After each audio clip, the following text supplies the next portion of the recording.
Hello everyone, this is Lucy05 and welcome to the comic book Sancho toy review. And today's toy review, looking at the 2010 release by Hasbro of the Marvel Universe San Diego Comic Con International exclusive, and we'll be looking at Thor Ages of Thunder action figure review.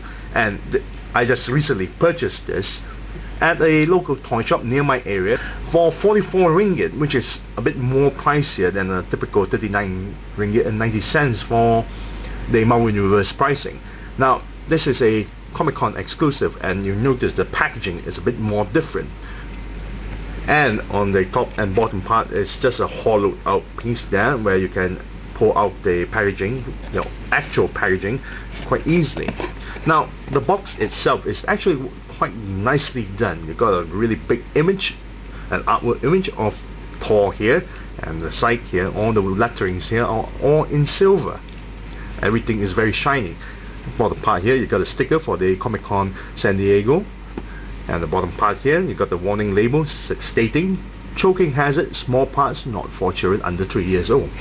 On one side here is just part of the artwork itself, and on the other side here, you got Thor Ages of Thunder. You got a nice little hammer logo there, and at the back, Marvel Universe, and at the background, the entire background piece here is all in silver, very nicely done. Now, let's take out the packaging out. Now, the entire packaging is very nicely done. Everything is very shiny. Everything is in, well, very silver. And you've got a nice image of Thor there. Nice little Marvel Universe in all silver background. Everything here is all in silver background. It's stated Thor Ages of Thunder. You got the hammer logo instead of Norman Osborn's hammer logo. And here you got the figure itself. At the back of the figure itself, you've got the secret file card. And quite interesting enough, this one doesn't seem to come with a base stand. I don't see a base stand anywhere. Yeah, this is quite interesting. They don't actually include the base stand for this figure. Huh. Now at the back there, we got an image of the figure itself, Thor, Ages of Thunder. And you notice there's a bio here. And Norman Osborn is at the bottom stating become an agent of Hammer at FuryFiles.com. You got a hammer logo there, Thor's hammer. So without further ado, I already babbled long enough. Let's open up this packaging so we can molest the toy. Be right back. And we're back after removing the figure and the rest of the stuff out from packaging. Now inside the packaging, it comes with a top secret file folder that contains the character card of Thor here. You got a nice artwork of Thor, and at the back you got the Superhuman Registration Act. Nice profile image of Thor here. At the bottom, the thumbprint. Here you got the image of the hammer logo. His real name is Thor Odinson, code name Thor.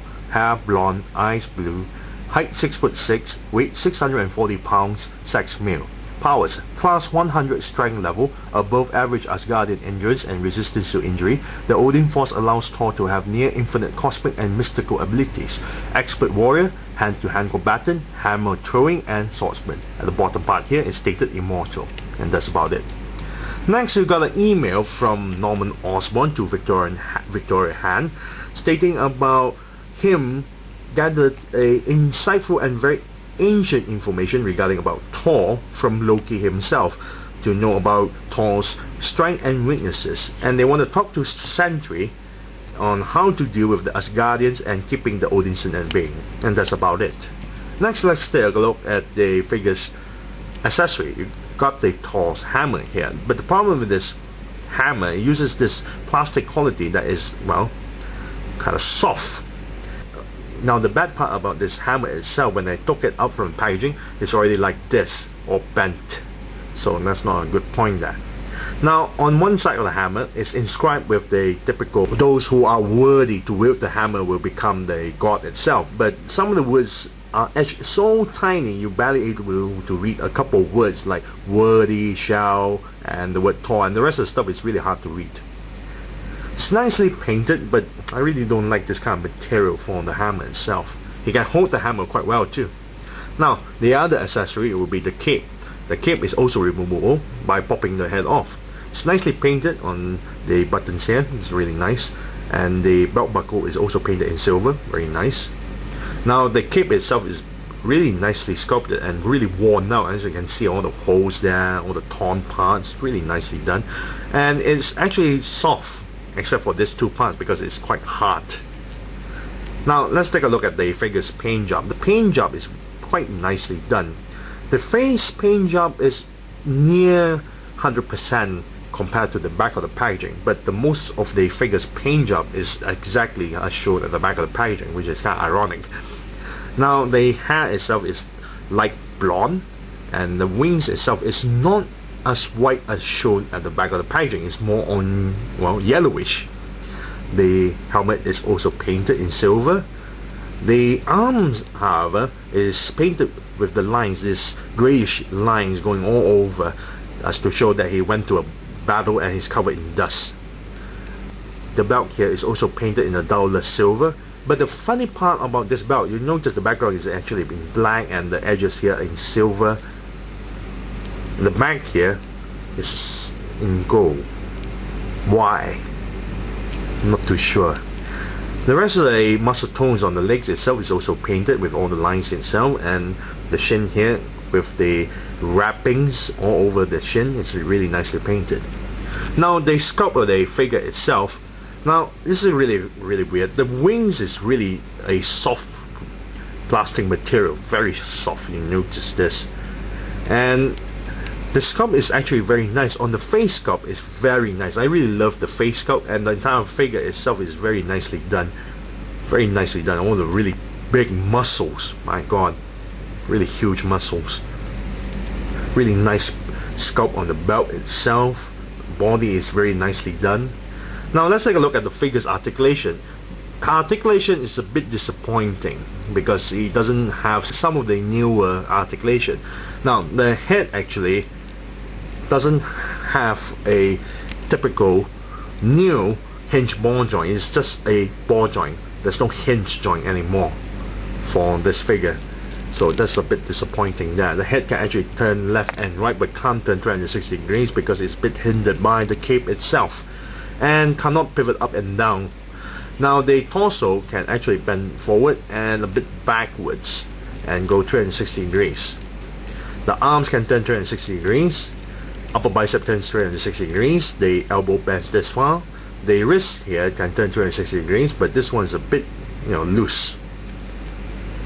The other side is a bit tight, which is kind of ironic as well. Now the hip joint here is actually the old Marvel Universe hip joint, so there's no ball joint anymore, there's no servo tie anymore, it's just bend forward and to the side. Lower part of the joint here, the hip joint here, is actually more sturdier compared to the old Marvel Universe hip joint. It's kind of ironic as well. Double jointed knee, and there's no swivel shin, but the ankle actually can swivel 360 degrees and can barely bend forward and downward, and that's about it. Overall, this figure looks very nice, although I really hate it when they don't include some of the newer joints, but he still looks fine. He looks a bit more sturdier than compared to the 2009 version of the Marvel Universe. So this figure is actually not bad. I just don't like the really soft hammer, really soft wings on the helm itself, and uses a really weird coloring. It's a bit more yellowish rather than white wings now. And what's up with the belt at the back? I don't mind it, you can't see it, but why would they even miss this? It's just beyond me. So I'm not too sure. It doesn't come with a base stand, so standing the figure is also a bit pain. You have to spread the legs a bit further to have him stand, but otherwise it's still alright.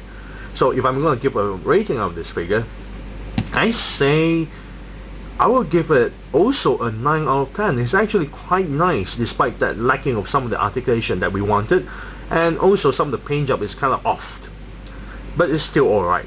So I thank you all for watching. This is Lucy05, and I'm signing off.